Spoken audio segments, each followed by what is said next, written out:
দর্শক দেখছেন জনগণের কণ্ঠস্বর নিউজ। এখন আমি আছি জনি বিন্টুর বাড়ির সামনে জিঞ্জিরা মেইন সড়কে। এখানে যে ময়লার একটা স্তূপ পরিষ্কার করা হচ্ছে জিঞ্জিরা ইউনিয়নের সভাপতি হাজী মোকাররম হোসেন সাজ্জাদ ভাইয়ের নেতৃত্বে।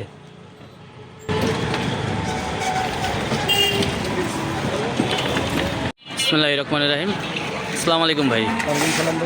এই যে আমরা দেখছি এখন রাত্রে বাজে প্রায় 1টার মতো। এখন যে আপনারা এই যে হাজী মোকাররম হোসেন সাজ্জাদ ভাই সভাপতি জিঞ্জিরা ইউনিয়নের, তার আপনারা যে গেঞ্জি পরে কাজ করতেছেন, এটা কি সাজ্জাদ ভাইয়ের নেতৃত্ব হচ্ছে না অন্য কার মাধ্যমে হচ্ছে? এটা আমাদের জিঞ্জিরা ইউনিয়নের সভাপতি হাজী মোকাররম হোসেন সাজ্জাদ ভাইয়ের নির্দেশে হচ্ছে।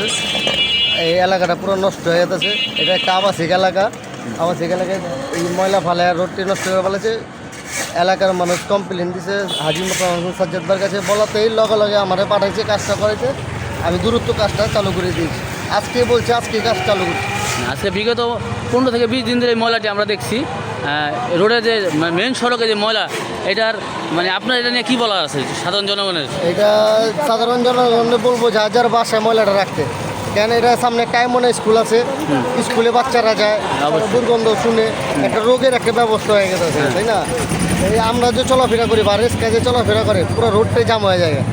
যে এলাকার জনগণের কাছে রিকোয়েস্ট যে ময়লাটা রাস্তায় রোডে ফেলাবেন না।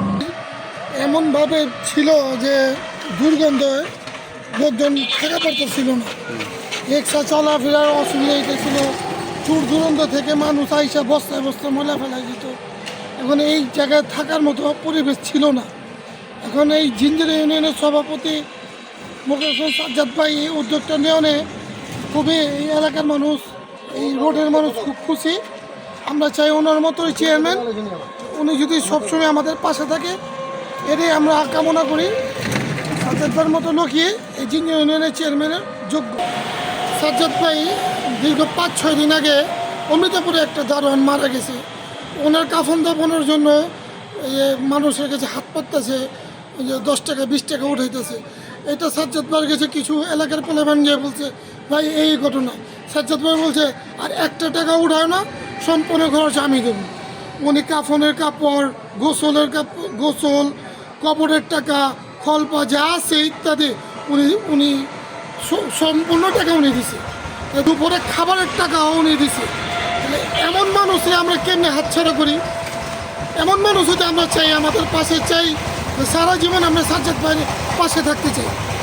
আপনাদের জিঞ্জিরাবাসীর কাছে আমার একটাই আবদার, যে এমন মানুষ আমরা হারাইতে চাই না। আমরা যদি এমন চেয়ারম্যান হাতছাড়া করি, তাহলে জিঞ্জিরা কোনো দিন আর উন্নত হবে না, এটা আমি গ্যারান্টিতে বলতে পারি। সাজ্জাদ ভাইয়ের মতো লোক পাওয়াটা খুবই টাফ। ওনার মতো লোক পাওয়াটা খুবই টাফ।